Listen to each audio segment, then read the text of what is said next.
Hi, welcome to Women in Midlife. I'm Karen. Thank you for coming to my channel where we are going to talk about anything and everything that pertains to women over 50s. So stick around and we'll be back.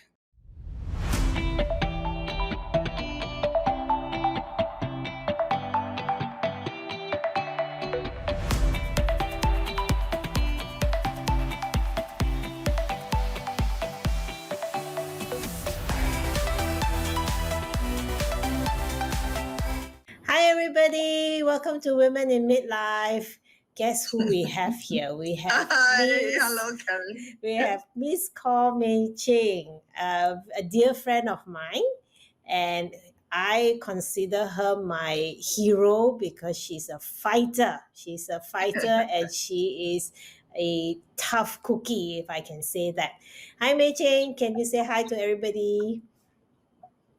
Hi, Karen. Hi, everybody.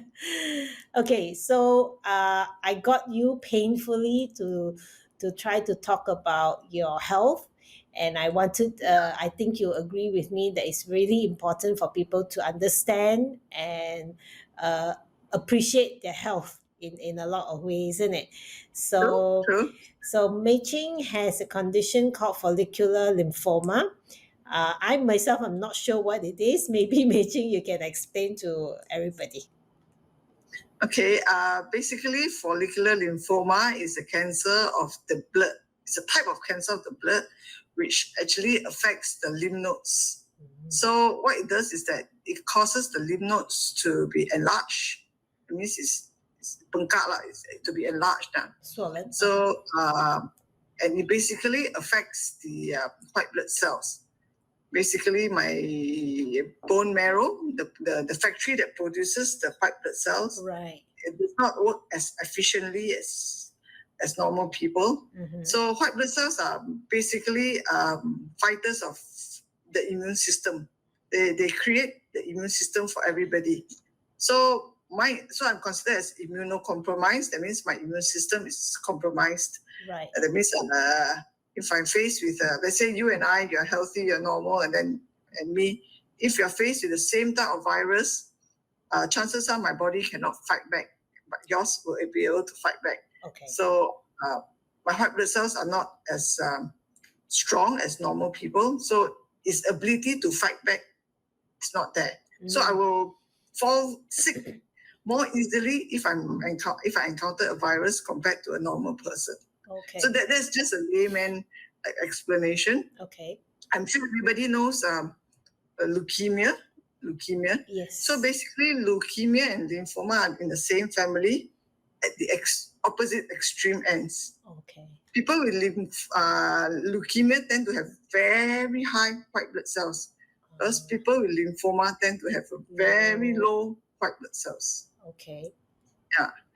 And would this be considered a rare form of cancer? Because we don't generally, we always hear about leukemia and less on follicular Lymphoma, yeah.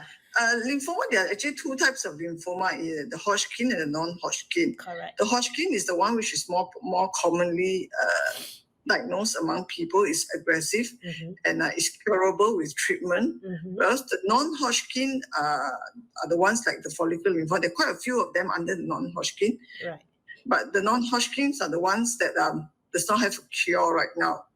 So follicular lymphoma in that category of non-Hodgkin is actually exceptionally rare. It's like 1 to 10% of the total lymphoma community. So, but the good thing about follicular lymphoma is that it is very slow growing, as opposed to the Hodgkin lymphoma, which is very, very aggressive. I see. Okay. So how did you discover this? Because I'm sure you would never have expected something like this. Yeah, I never expected this. It was very weird. I was having a shower. And then I was washing myself everywhere, and then normally, because my mom has breast cancer, Okay. so I tend to check myself once in a while, and suddenly I was checking, showering, and then I was touching on my neck. Suddenly got one lump. Then when you start get paranoid, and then you start to touch. Down the road, one more. Oh no. Then I got panicked. Then I went to check on a GP. Then they told me that it could be just a virus that attacked the lymph nodes, causing the lymph nodes to swell. Well, So I tried a few doses of antibiotics. It didn't work. And then the GP said, you better go and see a specialist. So they sent me to ENT specialist. And that's where all the testing all started from there. Okay. But did you, when you had those, the swelling, what were your overall symptoms? Health condition. Yeah. Nothing. Oh, so nothing. You I were just like, felt okay. nothing. So other than feeling those lumps on my body, on my shoulder blade, I don't feel anything. I feel very normal. Probably the psychological, the mental stress made me go crazy. Other than that, nothing. Okay. Nothing. I feel like normal. And there's no pain, nothing at all. So you actually, if now someone doesn't know better, you could have missed that. I mean, you would have missed it, isn't it? If you didn't, Yeah. It is so easy to miss out. So, would you? I mean, what was the stage by the time you actually have the diagnosis? Was it 1, 2? What? Okay. It was rather shocking for everybody because I found out about this about 5 years ago, and by the time I found out from 2 lumps on my shoulder, and I did the detailed CT scan, Right. it came out to be a conclusion of stage 4. So I'm actually a stage 4 cancer patient. Oh gosh. But for follicular lymphoma is a bit weird on the staging. It's not like other organs cancer, whereby it depends on how severe the thing. Lymphoma talks about affecting how many parts of your body. If you have found the lumps in one area, it's stage 1. Going down below the breast, stage 2. Internal organs, stage 3. Going down to the groin is stage 4. Okay. So after we did the scan, they found I think there were about, I can't even remember, but I think there were about 8 areas of 8 lymph nodes which are actually swelling, covering from my upper body here, the shoulder, up to my groin area. Okay. So that's why they classify it as stage 4. Okay. I don't even I have to ask is, what was your state of mind when you actually found out this condition and being told that you are stage 4? What was your immediate mindset at that time? Okay. I've got two kids, 2 small kids at the time. So when I found out, I was shocked. I was panicked. It was really panicky. And then because I did actually I went through so many doctors. My advice to people when you get cancer is don't just stick on the first doctor you see. You know, try out a few doctors to find one which is most comfortable to you. Correct. So actually I went through so many doctors until I found one that I could really relate to. Yeah, that's very important. So I was in a panic stage. I thought that I had the Hodgkin lymphoma, the Hodgkin, which is the aggressive type. So me and my sister were talking then. I thought, okay, never mind, it's okay. Whatever is it, we'll go through this, get it over and done with. Even if to do the chemo, we just do it because the kids are young. Yeah. Then we have to do it. That means you don't have a choice. Yeah. But when the diagnosis came out to be follicular lymphoma, I didn't know it was that. And the doctor told me it is very rare. I started with the oncologist in Adventist. He says that follicular lymphoma takes about 10 years to grow to a size where you can actually detect it by physical touch. So he says if you're, that time I was like about early 40s, he says then you would have gotten it by early 30s, which is very rare. So he says, why don't we send the specimen to Singapore? So we actually sent the specimen to Singapore to retest. Right. And Singapore takes about 3 weeks to come back. So within that time frame, when I found out it was follicular lymphoma, I went crazy on the net, searching about information about follicular lymphoma. Yeah. Read up so much about it. And then I found a support group on follicular lymphoma. Oh, okay. Yeah. And then I stumbled across this lady, Nicola Mendelsohn. She's actually a follicular lymphoma patient like me. Okay. And she was sharing her experience about watch and wait. Watch and wait, that means if you don't have symptoms, it does not affect your lifestyle, you don't feel anything, don't do treatment, just wait. Okay. After that, after reading through her journey, Right. mindset totally changed. I'm not going for treatment. Okay. I'm just not going for treatment unless necessary. Okay. Less necessary. Right. So my once I'm the type of person whereby once I have a direction, then my state of mind calmed down a lot. Yeah. And I just fought towards that direction. Okay. Yeah. Yeah. And I guess it's important to say here that your children were your main motivation too, isn't it? Yeah. And that's something, I mean, that in a way that is a blessing, because then you had reason to keep fighting and True. being positive, isn't it? Yeah. So when you got to that stage, when you decided not to have any treatment, so since then you have not had any treatment, or you had some? What's your journey like since? Okay. I've not had any major treatment. I've after going through a huge roller coaster ride with my hematologist, we agreed that we will do symptomatic treatment as and when the symptoms appear. So I think about 2020, that means 3 years ago, I started having nose blockages. Oh. I thought it was sinus. I thought I had sinus problem.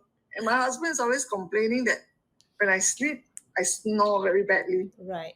And I thought it was just my sinus. But it was blocking me. And then I thought, oh, my sinus was so bad. So I went to see the ENT surgeon. Then when he checked my nose, he says, you don't have sinus. I said, if I don't have sinus, what do I have? Why can't I breathe? And then, it was going to a part where it's really blocking me and I couldn't breathe. And then I feel like I'm like on the 100th floor every day. Okay. Breathing hard, having breathing very hard. And then it's like, I feel that pressure and echo in the ear. Right. So I get like, it's like a bubble. I could always burst it. Okay. Then he says, no, it's not your sinus. I think you have to go back to your hematologist.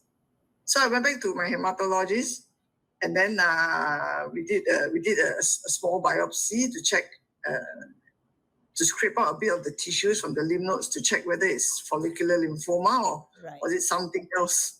Because it could be nose cancer as well. So that was another roller coaster. Another cancer to add on. I asked my hematologist, is it possible for somebody to have two cancer in one body? He said, yeah. Oh, said, no. my God. But we were lucky.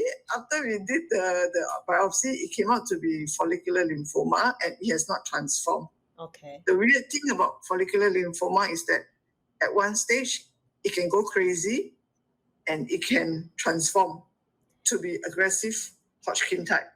That's when you need treatment then. Right. So after going through the biopsy, we found out that it was still follicular. So my hemato suggested that I do a symptomatic treatment of radiotherapy. Okay. That means we just do a very short stint. I only did 10 sessions compared to a normal nose cancer patients of 40, 60 sessions. Okay. And then I did palliative treatment. That means very low grade for 10 sessions, right from the back to my nose area, just to shrink that lymph node. Okay. So that was my only treatment that I did to shrink that lymph node. After 10 days, okay, fabulous. Breathe like normal since then. Right. Yeah. I think the duration I've known you, you always inspired me, because you're just an amazing person, and you're so positive, and it's such an admiration when and I wanted people to know that half your battle is your mindset. And I want you to tell our audience how important that when life keeps beating you down that you have to find something to pick yourself up. So maybe you can share with them as to what were some of the things that you had to psyche yourself to. Yeah. Okay. Yeah, I would like to share a story. Initially, when I found out when I had this cancer, and then there are people around me who knows. They said then they'll come and tell me, you shouldn't eat this, you shouldn't eat that, So I was like so confused reading all these articles. Initially, when I found out my blood cells were not that low, my blood cells was like mediocre, borderline 4 plus, 3 plus, 4 plus. right. So when we found out, I had to go for very regular checkups because that was the initial stage. So every 2-3 weeks, I had to go for a blood test to check my blood cells. But during the initial stage, when I was confused and I wasn't sure what to do, I did not eat things. Everything to me is like, oh, yo, I don't know whether I can eat or not. No, eat already. You don't know what happened. Should I eat? Should I don't eat? No. So I tried. And everybody says you should go vegetarian. I tried vegetarian. It just doesn't work for me. It just doesn't work. I can't do vegetarian. and then it really spoils the fun, and it really, I think it really affected me mentally, because every time I go out with my family, everybody's like having a nice meal. I'm sitting there trying to eat salad, and salad was not something I liked at that time. So I really couldn't swallow the salad. So as you eat, it makes me feel even more depressed. Every time I eat, it makes me feel even more depressed, and my weight started to drop. Then when I go back for a checkup, my white blood cells started to drop. Oh. It started to drop. So I was getting more and more depressed. So every time I go for a checkup, my blood cells go down, I get depressed. Then I thought, oh gosh, is it because I ate something that day that's causing it? Is it something that is causing it? So it really, because you're so confused, you don't know what to eat, and everybody's giving comments, you must take oats every day. But actually oats not good. so you must do this. And then I try, and every time I think it's like so depressing to eat the food. Until one day my elder sister came back from KL. I went to fetch her from the airport. Then she asked me, how come you're so thin? Yeah. You dropped so much weight. I said, yeah, because everything's cannot eat. While you cannot eat, you go to the family, everybody's eating, and you're just sitting there looking at it, and while you eat, you're miserable. Salad.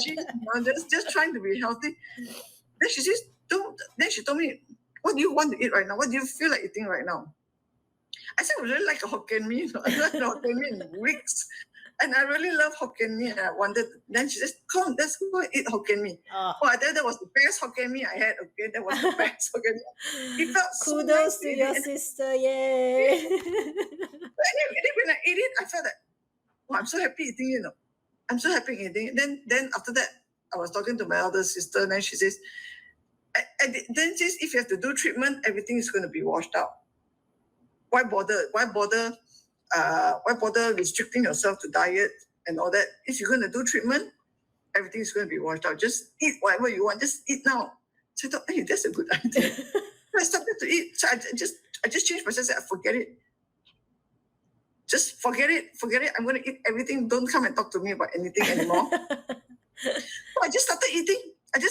Everything under the sky. Everything in moderation. So when I go out with my family, I went back to my normal diet. Yeah. And then I also, I find that whatever you eat, irrespective of what people say, if you have a good feeling when you're eating it, it's good food. No matter how good the food is or how healthy the food is, if you're eating it in a depressed mode, is actually very bad for the health as well, and for your mental state of mind. Correct. So once I changed my mindset, I don't care, I'm going to eat everything. It becomes good. Yeah, I see that my blood test started to go up, started to improve. Right. So I find that once I'm in a better state of mind, I'm happier. And then I realized that I cannot change this. And by the time the results came out for follicular lymphoma, that there was no cure. Right. That I just have to learn to live with it. I just snapped and it says, okay, forget it. Let's just live together peacefully. Yeah. And then I just carried on with peace life. with it. Yeah. Yeah. I think that's the message that we have to give to our audience, is that when you have something which is, especially the word cancer, is always, it gets everyone, right? And yeah. when you can come to terms and say, okay, you are my friend, let's live together, and that shift in your mindset, and that actually your story is so powerful because we can fight this. As crazy as it sounds, if the mindset is right, we can fight a lot of things. Don't you agree? Yeah, Yeah. yeah, definitely. Yeah. Definitely. And I mean, let's put it out there. Yes, you ate everything, but I know that you I think ate in moderation. moderation. I still enjoy my 1 or 2 glasses of wine once in a while. So Yeah, of course, it's of course. fine. But I really would like to clarify one thing that uh, I'm lucky in the sense that it's follicular, lucky in the sense, in a way, Mm-hmm. that it's follicular and is slow growing. Mm-hmm. But I think, and for me not to do treatment is the right decision for me. Okay. Yeah. Yeah. But for other cancer patients, It may that not might be. not be the right decision. So All right. I think at the end of the day, you should, if you have cancer and you just get it, listen to yourself. Yeah. Yeah. Don't listen blindly to what people say. Correct. That is so important. The audience, please, what we are trying to say here is what works for Mei Ching may not work for everybody. Everybody, But yeah, this right. is her journey and her The how battle, she, yeah, yeah, her little battle that she handled. Of course, definitely, the takeaway is don't just take one doctor's opinion, take a few doctors' opinion, get a doctor that is resonates with you, correct. and the mindset, whatever it is, just having you were lucky because your sister kind of was with you and gave Yeah. you that kind of support. And yeah, I always admired that of you because you could see rainbows even in the darkest days, and I just love you for it. It's amazing. Sometimes you don't have a choice. It's either you sink with it or you just get out of it. Correct. All in all, I went through 6 doctors, six to Wow. seven doctors, So how many years has it been now, and when will be five your next years. 5 years? 5 years. It's been Okay. 5 years. And you will be doing a checkup soon. I've my checkup would the regularity of my checkup would depend on the performance of my white blood cells. Oh, okay. So initially it was going down. So I was like from 2 weeks down to weekly, Okay. every week, and then when it started to improve, I was promoted to 2 weeks, 3 weeks, 1 month. So I'm very happy to say that right now is very stable in the normal range. Okay. So I've been promoted to 6 monthly review. Wow, good for Yeah. you. That's worth a wine glass. So I only do it every 6 months now. But the doctors do give me a set of guidelines of symptoms to look out for. Right. Yeah, and then if I encounter any of the symptoms, I'm supposed to check back in with them immediately. Would But so would far, you that's done. would you is there I mean to help with your condition, is there special food that you would take, supplement, or just to make sure that things are above board, the kind of thing? Yeah, I'm actually a supplement freak. Okay, I take a lot of things, but I'm very careful with what I take. I actually read and research before I actually take it. Things which are not sure I won't take. But I've been following this person called Chris Watt. He's he's a cancer patient. He's a liver cancer patient in US, but he's really extreme. He goes for like full vegetarian and then just green veg, and juicing. Oh, wow. He's really advocate for juicing. I tried juicing at one time, but I felt that I'm spending more time cleaning the blender than actually doing anything Yes. else. Just give up juicing. And then if I want, I just go to the shop and get a bottle and drink. So I gave up juicing. So he was that. So he was promoting one product called beta glucan, and apparently a lot of the cancer patients were taking it because it helps them keep their immune system abreast, afloat. Right. So So beta glucan is a 1,3-D, is a baker's yeast. So Oh, it's targeted. It's a special supplement targeted to enhance your immune system. Okay. So I've been taking that for the past like maybe 4 years. I bring it from US, Right.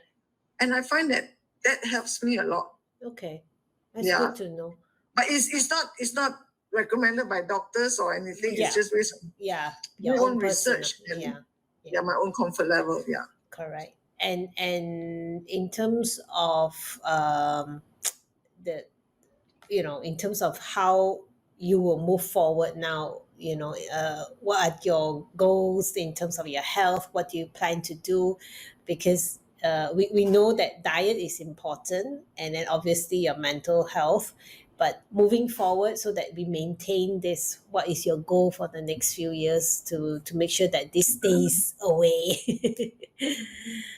Um, honestly, I just want it to stay where it is right now, without disturbing me, and that we can actually live together peacefully for many more years to come. Yeah. I think keeping a happy mindset and lifestyle helps me to see things on the better side, and to continue this journey, because my kids are small, and I just hope that it stays where it is, and not disturb me. I don't have much hope. I don't have much planning. I just hope it just doesn't disturb me. That's all. It will. It will. So But I'm hoping that this the doctors actually gave me a 5 year period. Says that normally for patients on watch and wait, you don't go through 5 years. Oh, You definitely have to do one treatment within these 5 years. okay. And I've been lucky. I've not shown any signs of symptoms which requires me to start treatment, and I've already passed my 5 year mark. Yay. So I hope for another 5 years. Yeah. So that I can prove them wrong. Exactly. We'll pop a He doesn't bottle want of to see me. My champagne hemato after doesn't want to that. see me anymore. It's so wonderful to talk to you, Mei Ching, and I hope our audience will also learn something new. And because this is a unusual form of cancer, and the main takeaway is just your wonderful, wonderful mindset, and how you are such an inspiration to many, many people, me included. So Thank you. thank you so much, and we'll talk soon. You take care. Okay, bye-bye. Bye.